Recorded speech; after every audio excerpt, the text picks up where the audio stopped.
فأعوذ بالله من الشيطان الرجيم بسم الله الرحمن الرحيم ما كان لنبي أن يكون له أسرى حتى يثخن في الأرض تريدون عرض الدنيا والله يريد الآخرة والله عزيز حكيم لولا كتاب من الله سبق لمسكم فيما أخذتم عذاب عظيم۔ سیرت النبی صلی اللہ علیہ وسلم کے اس سلسلے میں آج کے درس کا عنوان ہوگا بدر کے قیدیوں کا معاملہ۔ نبی کریم صلی اللہ علیہ وسلم جنگ بدر میں فتح حاصل کرنے کے بعد بدر کے مقام پر 3 دن قیام کرتے ہیں اور پھر اس کے بعد وہاں سے مدینہ منورہ تشریف لاتے ہیں۔ تو آپ کے مدینہ آنے کے 1 دن کے بعد پیچھے سے بدر کے قیدی آہستہ آہستہ وہاں پہنچائے گئے۔ آپ صلی اللہ علیہ وسلم نے قیدیوں کو رکھا اور صحابہ رضی اللہ تعالی عنہم سے آپ نے درخواست کی کہ ان قیدیوں کے ساتھ اچھا سلوک کیا جائے اور ان کے کھانے پینے کا خاص طور پر لحاظ رکھا جائے۔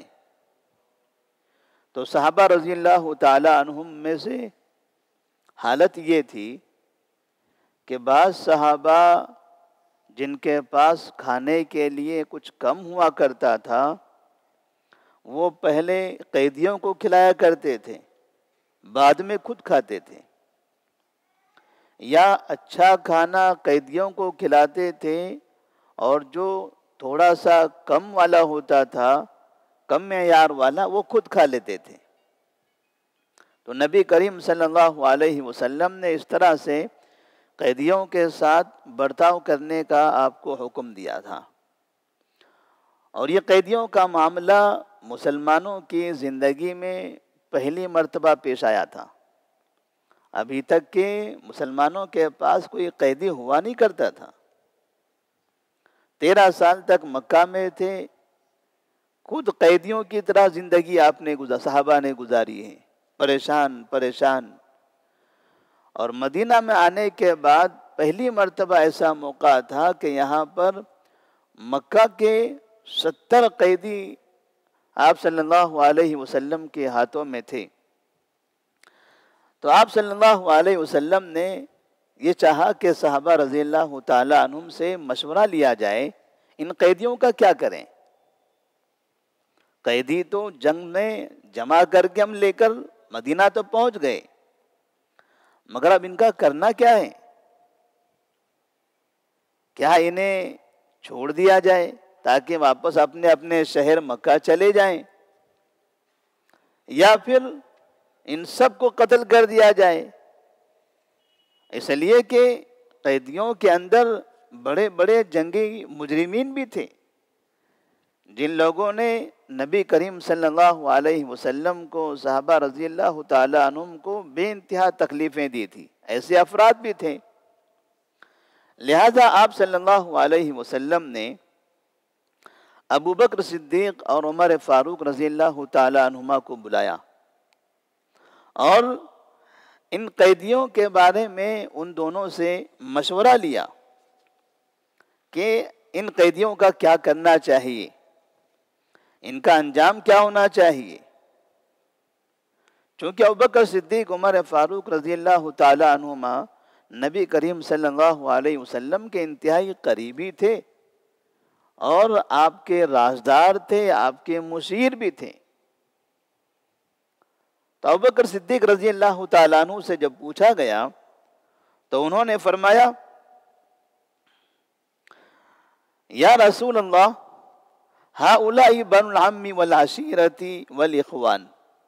اے اللہ کے رسول صلی اللہ علیہ وسلم، اگر آپ ان قیدیوں کے بارے میں مجھ سے پوچھ رہے ہو تو میری تو یہ رائے ہے کہ یہ بیچارے یہ سب ہمارے ہی خاندان کے لوگ ہیں، ان سب کا کہیں نہ کہیں کسی نہ کسی طریقے سے ہمارا تعلق ہی بنتا ہے. کچھ قریبی رشتہ دار ہیں، کچھ دور کے رشتہ دار ہیں، کچھ ایک قبیلے کے ہیں، کچھ دوسرے قبیلے کے ہیں، پڑوسی ہیں، ایک شہر میں رہنے والے لوگ ہیں، ایک زمانے سے ہم ساتھ رہے ہیں. وَإِنِّي أَرَىٰ أَن تَأْخُذَ مِنْهُمُ الْفِدْيَةَ، میری رائے تو یہ ہے کہ ان سے کچھ فدیہ لے لیا جائے، ان سے کچھ معاوضہ، کچھ پیسہ لے لیا جائے اور اس کے بدلے میں ان کو چھوڑ دیا جائے. کیوں؟ فَيَكُونُ مَا أَخَذْنَاهُ قُوَّةً لَنَا عَلَى الْكُفَّارِ وَعَسَىٰ أَن يَهْدِيَهُمُ اللَّهُ فَيَكُونُ لَنَا عَضُدًا. اس لیے کہ اگر ہم 70 افراد ہیں، 70 افراد سے اگر ہم فدیہ لے لیتے ہیں، کچھ دینار و درہم جمع ہو جاتے ہیں، تو یہ دینار و درہم کافروں کے خلاف ہمارے لیے تھوڑی سی مدد پیدا کریں گے، اس سے تھوڑی قوت ہمیں حاصل ہوگی. ان کو ہم چھوڑ دیں گے تو آج نہیں کل، ذرا ڈسٹرب نہ کریں بیچ میں، تو آج نہیں تو کل یہ لوگ مسلمان ہو جائیں گے. چھوڑ دیتے ہیں تو ہو سکتا ہے اللہ تبارک و تعالیٰ ان کے دلوں کو بدل دے اور یہ کل مسلمان ہو جائیں، تو یہ خود ہمارے لیے ہمارے ساتھی بن جائیں گے، ہمارے مددگار بن جائیں گے، ایک بڑی ٹیم بن جائے گی ہماری. نبی کریم صلی اللہ علیہ وسلم نے ابوبکر صدیق رضی اللہ تعالیٰ عنہ کی رائے سننے کے بعد عمر فاروق رضی اللہ تعالیٰ عنہ سے آپ پوچھتے ہیں کہ آپ کی کیا رائے ہے؟ ما ترى یا ابن الخطاب؟ تو وہ کہتے ہیں واللہ ما ارى ما رأى ابو بکر، میری وہ رائے نہیں جو ابو بکر صدیق رضی اللہ تعالیٰ عنہ کی رائے ہے، میری رائے ان سے الگ ہے. دو لوگ ہیں، نبی کے دو مشیر ہیں، مشورے کے لیے بیٹھے ہیں، دو لوگوں کی دو رائے، ایک رائے پر اتفاق نہیں ہے. واللہ ما ارى ما رأى ابو بکر، ابو بکر کی جو رائے ہے میں اس رائے کی موافقت نہیں کرتا. کہا ٹھیک ہے، پھر آپ کی کیا رائے ہے؟ ولیکن ارى ان تمکننی من فلان فاضرب عنقہ،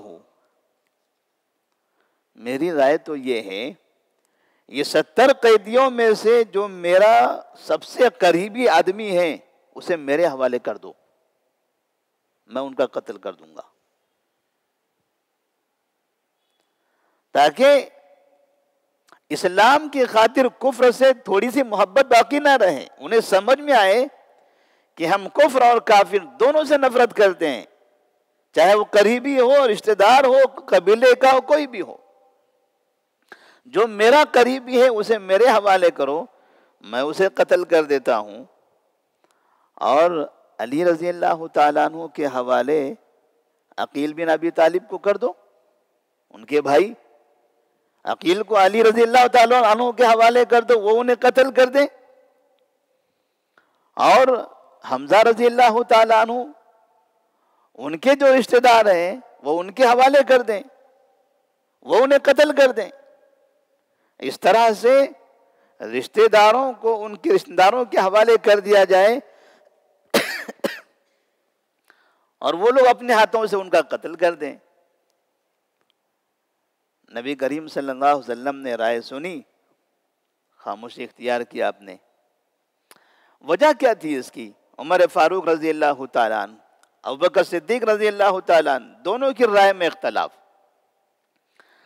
ابوبکر صدیق رضی اللہ تعالیٰ عنہ تو یہ سمجھتے تھے کہ ان کو مار کے کیا کریں گے، چھوڑ دیں گے، ہو سکتا ہے یہ مسلمان ہو جائیں، اور ابھی ہمیں پیسوں کی ضرورت ہے، ہمارے پاس مال نہیں ہے، اگر ہم تھوڑا سا ان سے مال لے لیتے ہیں تو اس سے ہماری مدد ہو جائے گی اور ہم کافروں کے خلاف ایک اور طاقت بنا سکیں گے. عمر فاروق رضی اللہ تعالیٰ عنہ یہ سمجھتے تھے ان لوگوں نے اتنی تکلیف دیا ہے مسلمانوں کو، اتنا مارا ہے، نبی کے ساتھ اتنی گستاخیاں کی ہیں، نبی کو قتل کرنا چاہتے تھے. ایسے بڑے بڑے جنگی مجرمین، ان لوگوں کو معاف کیوں کیا جانا چاہیے؟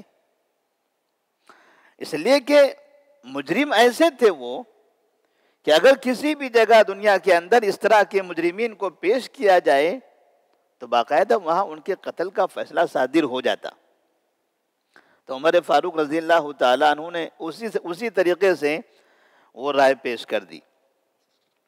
پھر کہتے ہیں دوسرا دن ہوا، عمر فاروق رضی اللہ تعالیٰ عنہ صبح صبح نبی کریم صلی اللہ علیہ وسلم کے پاس سے گزر رہے تھے.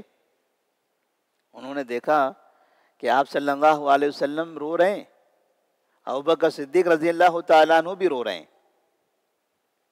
عمر فاروق پریشان ہے، نبی اور ابوبکر دونوں رو رہے ہیں، وجہ کیا ہے اس کی؟ قریب آ کر کہتے ہیں یا رسول اللہ صلی اللہ علیہ وسلم، آپ لوگوں کے رونے کی وجہ بتائیے تاکہ مجھے سمجھ میں آئے تو میں بھی روں. اور اگر کوئی وجہ نہیں بھی ہے تو کم سے کم آپ لوگ رو رہے ہیں تو اسی کو دیکھ کر میں بھی رونے لگوں، کیونکہ نبی رو رہے. نبی کریم صلی اللہ علیہ وسلم نے فرمایا کل آپ کی جو رائے تھی کہ ان قیدیوں کو قتل کر دیا جائے، اللہ تبارک و تعالیٰ نے اس رائے کو پسند کیا تھا. میں نے ابوبکر صدیق رضی اللہ تعالیٰ عنہ کی رائے کو پسند کیا، ان کو قبول کیا، اس کے مطابق ہم نے فیصلہ کیا. اور اس اعتبار سے صحابہ رضی اللہ تعالیٰ عنہ کے پاس جو قیدی تھے وہ سب نے ان سے فدیہ لے لیا، ان کو چھوڑ دیا. اللہ تبارک و تعالیٰ نے اس پر یہ آیت نازل فرمائی ما كان لنبي ان يكون له اسرى حتى يثخن في الارض تريدون عرض الدنيا والله يريد الاخرة والله عزيز حكيم. کسی نبی کے لیے مناسب نہیں ہے کہ ان کے پاس اس طرح کے جنگی خطرناک مجرم قیدی آئیں اور ان کو قتل کیے بغیر چھوڑ دیں. تم دنیاوی سامان چاہتے ہو، یعنی فدیہ لے کر پیسہ جمع کرنا چاہتے تھے. واللہ یرید الآخرہ، اللہ تبارک و تعالیٰ تو آخرت چاہتا ہے. واللہ عزیز حکیم، اللہ تبارک و تعالیٰ زبردست حکمت والا ہے. لیکن اللہ تبارک و تعالیٰ نے تنبیہ تو کر دی، معاف بھی کر دیا. نبی کریم صلی اللہ علیہ وسلم کے دل کی جو نرمی تھی، نبی صلی اللہ علیہ وسلم جانتے تھے ان افراد کو کس طرح کے لوگ ہیں یہ، اور مکے والوں کو امید بھی ایسی تھی کہ ہمارے جتنے قیدی ہیں ان میں سے واپس کوئی آنے والا نہیں ہے، کیونکہ جس طرح سے ہم نے ان کے ساتھ برتاؤ کیا ہے تو نتیجے میں ایسا تو نہیں ہے کہ وہ لوگ معاف کرنے کے مستحق ہوں. یقیناً سب قتل کر دیے جائیں گے. لیکن نبی کریم صلی اللہ علیہ وسلم نے یہ فیصلہ کیا کہ یہ بدر کے قیدی ہیں، پہلی مرتبہ اللہ تبارک و تعالیٰ نے فتح عطا فرمائی ہے، غصہ بھی ہے. سامنے جو قیدی ہیں انہوں نے جو کام ہمارے ساتھ کیے ہیں، جیسے ان کے کارنامے تھے بڑے خطرناک تھے، پھر بھی وما ارسلناک الا رحمتا للعالمین، اے نبی صلی اللہ علیہ وسلم ہم نے آپ کو رحمت للعالمین بنا کر بھیجا ہے. تو نبی صلی اللہ علیہ وسلم نے فدیہ ہی نہیں بلکہ کئی قیدیوں کو بغیر فدیہ کے بھی چھوڑ دیا. قیدیوں کو 3 طرح سے چھوڑا گیا تھا. یا تو کچھ قیدی ایسے تھے جن سے فدیہ لیا گیا، معاف کر دیا گیا، چلے جاؤ. کچھ قیدی ایسے بھی تھے جن کے پاس کچھ بھی نہیں ہے، لڑنے کے لیے تو آ گئے، اسلام سے دشمنی، مسلمانوں سے دشمنی، لیکن فدیہ نہیں دے سکتے، کچھ بھی نہیں ہے ان کے پاس، ویسے ہی ان کو چھوڑ دیا آپ نے. اور کچھ ایسے تھے جن سے فدیہ لیے بغیر آپ نے ان کو اس بات کا پابند بنایا کہ آپ مدینہ میں رہو گے اور ایک قیدی مدینہ کے 10 بچوں کو پڑھنا لکھنا سکھائے گا. جب یہ 10 بچے پڑھنا لکھنا سیکھ لیں گے اس کے ہاتھ پر, تب اس کو ہم معاف کر دیں گے, چھوڑ دیں گے. کیونکہ مکہ والے لکھنا پڑھنا جانتے تھے, نبی صلی اللہ علیہ وسلم لکھنا پڑھنا نہیں جانتے تھے, لیکن آپ چاہتے تھے کہ مدینہ کے بچے, مدینہ کی قوم یہ لکھنا پڑھنا جانے, یہ سیکھیں لوگ. صرف لکھنا پڑھنا, تعلیم نہیں. تعلیم تو نبی دیں گے, رہنمائی تو نبی کریں گے, عبادات کیسے ہے, زندگی کیسے گزارنا ہے, وہ سب تو نبی سکھائیں گے. ان قیدیوں سے نہیں سیکھنا ہے. وہ صرف زبان, جس کو ہم گرامر کہہ سکتے ہیں, یہ زبان صرف سیکھنا ہے ان سے. پڑھنے آئے اور لکھنا آئے. تو چند ایسے قیدی تھے جنہوں نے باقاعدہ بچوں کو وہاں پر, ایک ایک قیدی نے 10 بچوں کو پڑھنا لکھنا سکھایا, اور جب یہ کام مکمل ہوا تب انہیں چھوڑ دیا گیا. اب ان قیدیوں میں ایک مسئلہ پیش آ گیا. ایک ایسے قیدی تھے جن کا نام تھا ابو العاص. نبی کریم صلی اللہ علیہ وسلم کے سامنے ابو العاص کھڑے تھے. آپ نے دیکھا ابو العاص کو. کون تھے ابو العاص؟ آپ صلی اللہ علیہ وسلم کے داماد. نبی صلی اللہ علیہ وسلم کے داماد ابو العاص, زینب رضی اللہ تعالیٰ عنہ کے شوہر. نبی کی بیٹی زینب رضی اللہ تعالیٰ عنہ مکہ میں ہیں. داماد جنگ کرنے کے لیے بدر کے میدان میں کافروں کے ساتھ حاضر ہیں. اسلام قبول نہیں کیا ہے انہوں نے. نبی صلی اللہ علیہ وسلم سے آپ سے پوچھا, صحابہ رضی اللہ تعالیٰ عنہ سے مشورہ لیا, ان کا کیا کریں گے؟ اگر آپ سب لوگ اجازت دیں تو میں نے چھوڑ دینا چاہتا ہوں, لیکن شرط ہے کہ یہ بدلے میں میری بیٹی کو چھوڑ دے, کیونکہ ہماری بیٹی ان کے گھر پہ ہے. ہم اس شرط کے ساتھ چھوڑ رہے ہیں ان کو کہ یہ چلے جائیں اور ہماری بیٹی کو چھوڑ دیں. ہماری بیٹی وہاں سے, مکہ سے ان کا گھر چھوڑ کر مدینہ آ جائے. اور ابو العاص کے پاس فدیہ دینے کے لیے سامان موجود تھا. وہ فدیہ دینے تیار تھے کہ میں فدیہ دیتا ہوں, چلا جاتا ہوں. پوچھا کیا ہے فدیہ تمہارے پاس؟ کہا یہ ہے, یہ ہار ہے, سونے کا ہار. آپ صلی اللہ علیہ وسلم نے دیکھا سونے کا ہار, آپ کی آنکھوں سے آنسو آنے لگے. یہ تو خدیجہ رضی اللہ تعالیٰ عنہ کا ہار ہے. اور خدیجہ رضی اللہ تعالیٰ عنہ نے زینب رضی اللہ تعالیٰ عنہ کا نکاح کے وقت میں زینب کو تحفے میں دیا تھا. اور زینب کو جب پتا چلا کہ ہمارے شوہر ادھر قیدی ہیں تو فدیے کے طور پر انہوں نے وہ ہار بھیج دیا. نبی صلی اللہ علیہ وسلم نے دیکھا, ان کی آنکھوں سے آنسو جاری ہو گئے. آپ نے کہا نہیں, ہم آپ سے فدیہ نہیں لیں گے, آپ کو ہم چھوڑ دیتے ہیں, لیکن شرط ہے کہ میری بیٹی کو وہاں سے آپ آزاد کر دو. ابو العاص نے وعدہ کیا, آپ نے ان کو چھوڑ دیا. چند دنوں کے بعد نبی کریم صلی اللہ علیہ وسلم کی بیٹی زینب رضی اللہ تعالیٰ عنہ مدینہ منورہ پہنچ گئی. قیدیوں کے سلسلے میں نبی کے جو فیصلے تھے, 70 قیدی ہیں, الگ الگ فیصلے. کسی سے فدیہ لے کر چھوڑ دیا جا رہا ہے, کسی کو بغیر فدیے کے چھوڑ دیا جا رہا ہے, اور کسی سے یہ کہا جا رہا ہے کہ آپ یہاں بچوں کو پڑھاؤ پھر چلے جاؤ. یعنی ان لوگوں نے جتنا زیادہ ظلم کیا تھا, جتنا تکلیف دیا تھا, بدلے میں اتنی ہی آسانی سے آپ نے سب کو معاف کر دیا. اس لیے ہم نے کہا تھا کہ جنگوں میں آپ صلی اللہ علیہ وسلم کا کبھی ٹارگٹ یہ نہیں ہوتا تھا کہ سامنے والوں کو قتل کیا جائے، یہ ہوتا تھا کہ اپنا دفاع کیا جائے، اپنی حفاظت کی جائے، وہ اپنے قریب نہ آ سکے۔ اگر وہ ہم پر حملہ کر رہا ہے تب ہم جواب میں ان پر حملہ کریں گے، اگر ہمارے پاس طاقت آ جائے، غلبہ آ جائے تو سب کا قتل کرتے نہیں جائیں گے ہم۔ آپ اس بات کی کوشش کرتے تھے کہ قتل نہ ہو۔ اگر واقعی وہ کام کرنا ہوتا تو یہ 70 کے 70 قیدی مدینہ کے اندر مار دیے گئے ہوتے، اور حقیقت میں وہ اس کے مستحق بھی تھے۔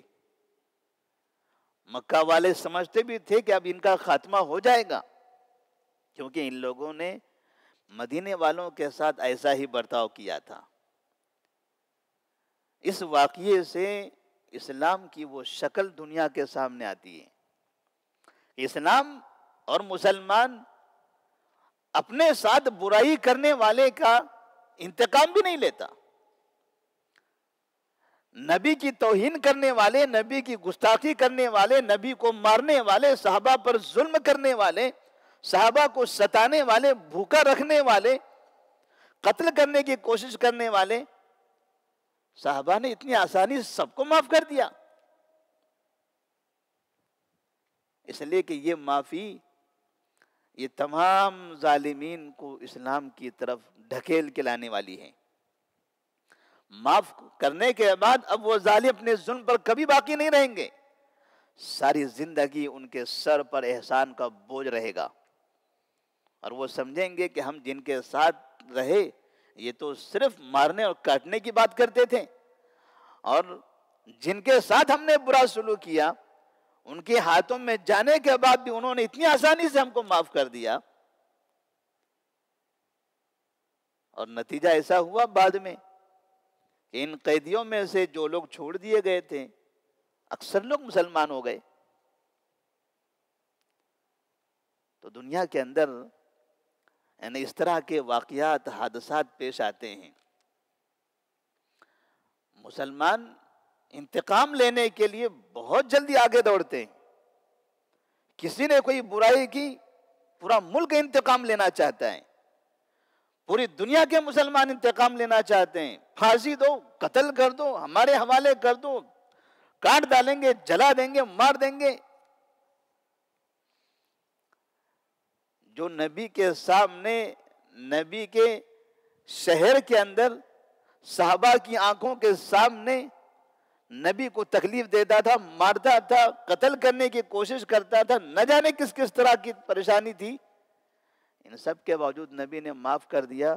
اس لیے نہیں معاف کیا کہ ان کا وہ جرم کوئی جرم نہیں ہے، بلکہ اس لیے معاف کر دیا کہ جانے دیں، اللہ تبارک و تعالیٰ انہیں ہدایت دے گا۔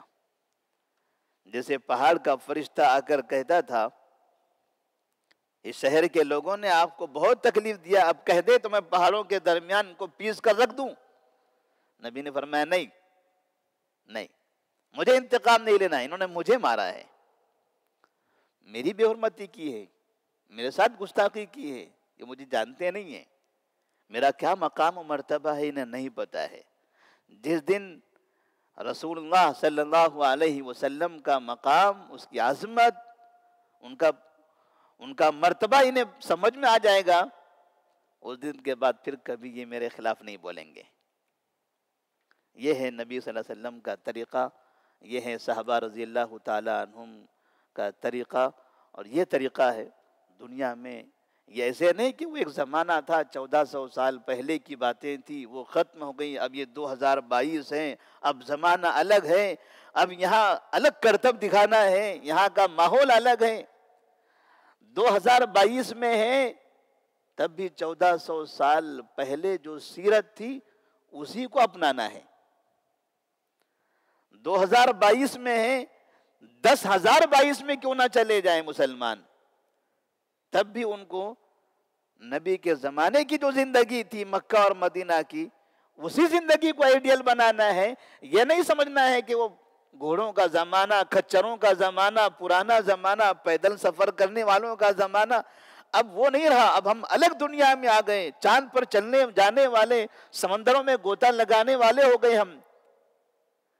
دنیا میں کہیں بھی کتنی ترقی کر جائیں، ہم کو ہماری کامیابی اسی وقت ہوگی جب ہم نبی کے زمانے کو آئیڈیل بنائیں گے۔ اس زمانے سے ہٹ کر اگر ہم ترقی یافتہ دور کے حساب سے اپنے آپ کو بدلنے کی کوشش کریں، دین کو بدلنے کی کوشش کریں گے، تو کبھی ہماری کامیابی نہیں ہو سکتی۔ اللہ تبارک و تعالیٰ سے دعا ہے کہ اللہ تبارک و تعالیٰ ہم تمام کو نبی کریم صلی اللہ علیہ وسلم کی سیرت کو اچھی طرح سے سمجھنے کی اور اس کے مطابق اپنی زندگی گزارنے کی توفیق عطا فرمائے۔ والسلام علیکم ورحمۃ اللہ وبرکاتہ۔